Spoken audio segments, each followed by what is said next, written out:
Hey guys, over the last 2 to 3 years, I've done multiple reviews for this company here. It's Feyachi. This is their M36. This was that flip to the side red dot magnifier. Really like that a lot. I did the RDS-25. This is the 2 MOA micro red dot. Again, very good, high quality stuff. This one here was the RS-30 reflex sight. This one, I don't know if it's my astigmatism or what, but I did have some issues with this where I had a hard time focusing on just a single dot, so I don't use that one, so it's actually still in here. Again, I don't know if it was just me or if it was the device itself. I've had several of their flashlights. I don't think I've done any YouTube reviews on their flashlights, but their stuff is actually really, really nice. High quality stuff, comes with all kinds of accessories, multiple batteries. It's nice, but I know some of their scopes. Well, anyways, Feyachi reached out to me and asked if I would take a look at another one of their red dots. And I don't think it's a brand new model, but I could be wrong on that, but it's the RDS-25. So I figured we would do an unboxing. This was exactly how it was sent to me, was in this box. I don't know if there's another box inside of this, but we will find out. No, this is the actual box, it looks like. So they usually have like these black boxes. So I'm not sure if it, just because it was directly shipped to me, if this is why, but so got an instruction manual. Looks like here is a riser mount with, that's not an Allen wrench, but there is a key in there. It's like a star bit. So that must be what their screws are. Here is the red dot itself, and it does already have a mount, like a low profile mount. I'll pull that out of the package in a bit. A battery, looks like another battery. So 2 batteries in there. There is an Allen key down in here. So one of the mounts must use that, or it's how you attach it, one or the other. And a cleaning cloth. So I'll move everything else out of the way and show everything that's here. So here's everything out of the packages. The riser is what has like those star-shaped bolts through it. But the actual red dot takes the Allen key. I kind of wish that those were the same. I don't like having to, if you needed to use it, having to have 2 different tools to do it. And if you lose that star one, that's, you know, almost everybody has a set of Allen keys. But so make sure to hang on to that. And then I'll look through the instructions here in a bit, but mine came with 2 extra screws here that I don't have any idea what they are for. Because like if you wanted to use a riser, this would mount to your rail like this, and then this would mount on top of that. So I'm not sure what the 2 extra screws are for. Maybe they're just in case you lose them, but and then it is nice that it includes the 2032 batteries. Focus here. So it's just a common size. You can get this literally at any gas station almost, pharmacy, big box store. Everybody carries 2032s. Also, they did include lens cap covers in here. I want to quickly show you some of the specs on it before we get into all the details. It's a 1x20. It's a 4 MOA red dot. I believe that there are 11 positions for the brightness. I'll have to make sure of that whenever we get to it, but I think so. The weight is 4.2 ounces. Dimensions are 283 by 157 by 1.97. And it is made of 6061 aluminum.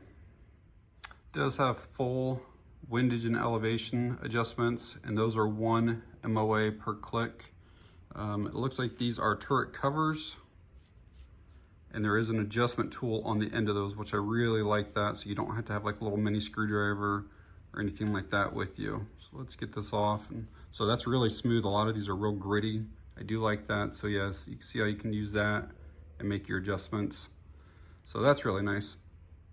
So you have your ocular lens on the one side, and then your objective lens on the other side. There's supposed to be scratch resistant on those.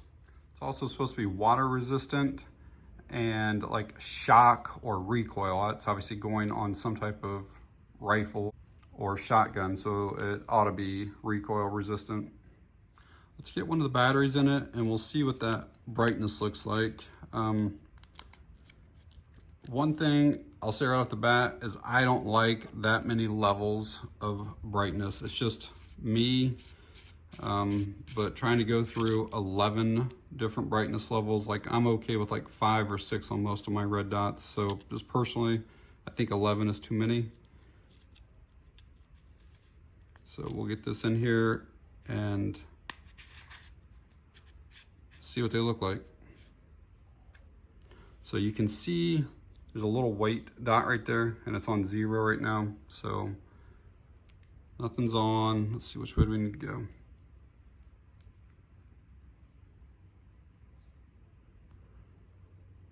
All right, that's on, but that's real faint. That is super stiff right now. We'll see if that loosens up at all, but that was somewhat difficult to turn. So again, keep in mind this is a 4 MOA. That RDS-25 was a 2 MOA. That's actually really bright. I'm only on level 3. So, and there is like a distinguishable improvement or increase in brightness between every level. So we're up to 5 there. So yeah, that thing is, it's pretty clear and that thing is bright. Like, I'll have to try it outdoors obviously, but right there at 6 and 7, that seems about as bright as most of mine on their highest level, and we still got 4 more levels to go. That's 8, 9, 10, yeah, that's really bright.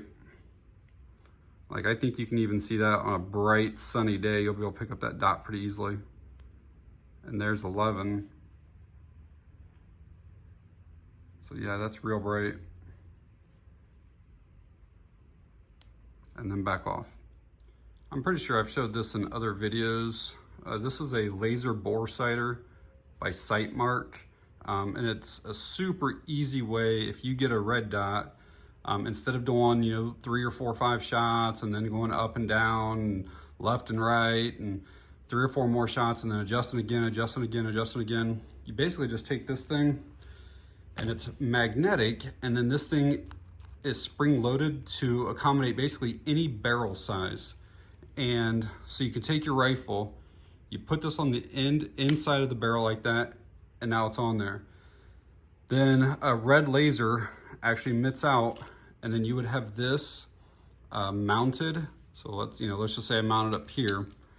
And when you turn this on, the red dot, you more or less just line up with the red laser. And you can do this like on the side of your house, like go out to like 30 or 40 yards. Or I do mine down in my basement because it's close to 90 feet in length, so I got 30 yards down there. And this will get you really close before you get to the range. Then you don't have to waste a bunch of ammo trying to sight it in. You're pretty darn close usually once you get there. So on this 1913 rail, I could not loosen this enough to get it to just slide over the rail. I actually had to take that bolt on this side. I had to take that bolt all the way out, and then this little piece came out, and then I was able to slide it over and then put that piece back in. I am going to try a different rail here in a minute and see if I can just slide it over. I hate having to take those pieces apart. I wish I could just loosen it up and have it slide over, but we'll try a different gun here in a minute. Now, taking it off of that Cal-Tech, I was able to loosen it to right there, and it did just slide right off then, but it won't slide back on in that position. I know this fits on like any standard, like 1913, like Picatinny rail or Weaver. We'll try it up here on this one. I think this one is a little bit thinner than what that Cal-Tech was. That Cal-Tech is plastic, and so we'll just see if this will slide on here. Oh yeah, no problem at all. Slid right over. So completely. In fact, there's all kinds of room to spare. So I think it's just that rail on that Cal-Tech. So no problems whatsoever with this now. Even if you have a rifle that has a flash hider, flash suppressor on the end of it, a bird cage here, that Sightmark thing will still mount right up onto that thing. It's better if you take that off and go directly to the barrel, but this will still get you pretty darn close. So that'll be our setup. We'll probably take this to the range here and see if we can get this sighted in and make sure it does, you know, withstand the recoil and no issues at all. So we'll check it out. All right, guys, out at the range this morning here with this Feyachi, the RDS-25. There's my setup. Basically, that's going to be 50 yards down there. This target does already have a few shots from a previous test or something on it. So I'll get this thing completely sighted in, at least to where it's within, you know, palm size. I'm not a real accurate shooter as it is, but good enough. And I'll let you kind of know how it performs. I'll try to get some shots of the dot through here with the phone, but we'll see how that goes. All right, this part will be a little bit shaky, but I'll try to get you some idea of what this looks like through it. There you go. You can see that's actually very, very bright. It's hard for me to get this thing lined up right and so you can see through it all the way, but not bad at all. So I'll get this thing sighted in here.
So after those first 5 or 6 shots, I'm just a little high and a little left. So I'll make a couple adjustments and put a few more rounds down there.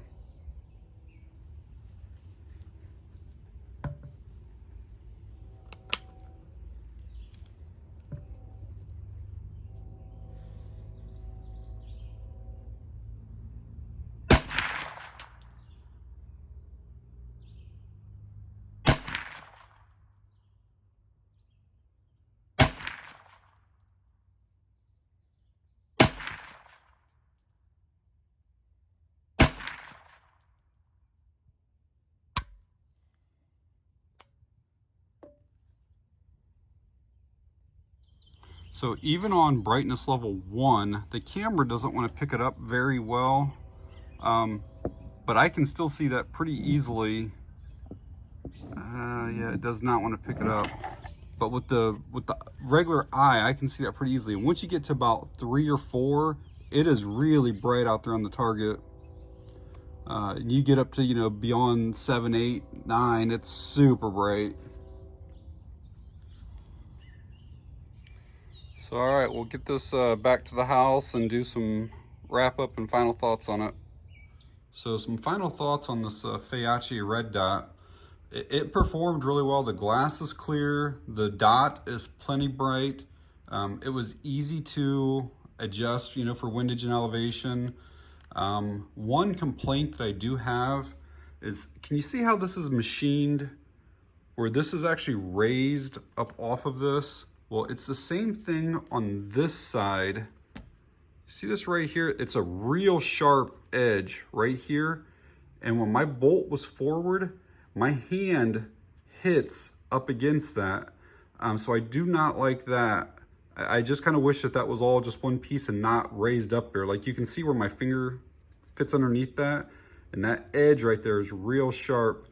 I'm sure that a Dremel could like round that off a little bit, but then you got to repaint it and it's probably not going to match up to the anodization that's on there right now. So that would be one thing that I would change with that, is not have that thing be raised up like that. It's just a real sharp point on there.